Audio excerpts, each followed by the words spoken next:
you were standing at an awards bash in the future and you were just waiting to get your drink and someone says, "Oh, tell us something funny about you," what that's not work related.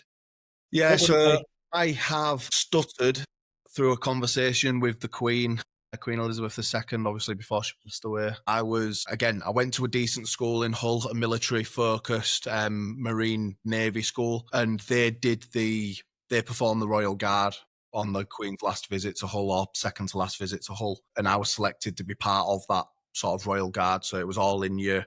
We had what's called like a military whites uniform, so it was like a show uniform, all of that good stuff.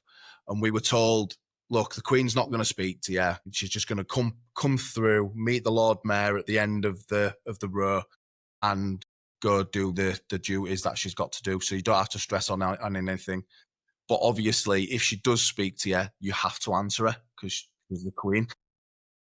You're 13.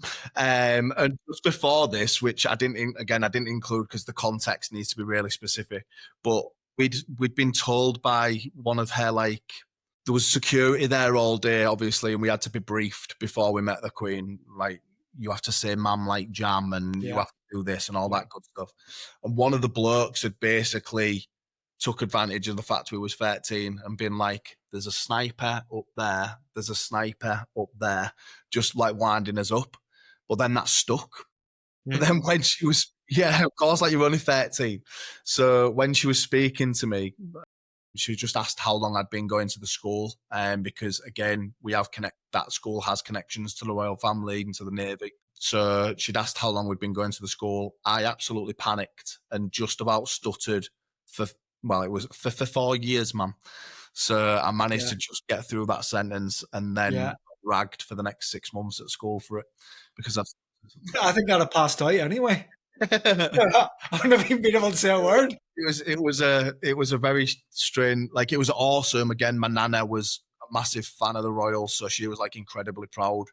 She had the photo up in her house and stuff because we've got photos taken and all that good stuff. But yeah, it was a weird Super. after that. Super. Well, who knows? The king might come, up. You might meet him at some stage. Yeah, it'd been more now. It'd been more. I've seen a few businesses, and I think Carrie's done this as well, where they've gone to like Downing Street to chat about the areas that they grew up in and how they got through that and like navigated that. So, or how their business is navigating the current landscape. So that had been more interesting to me now, I think.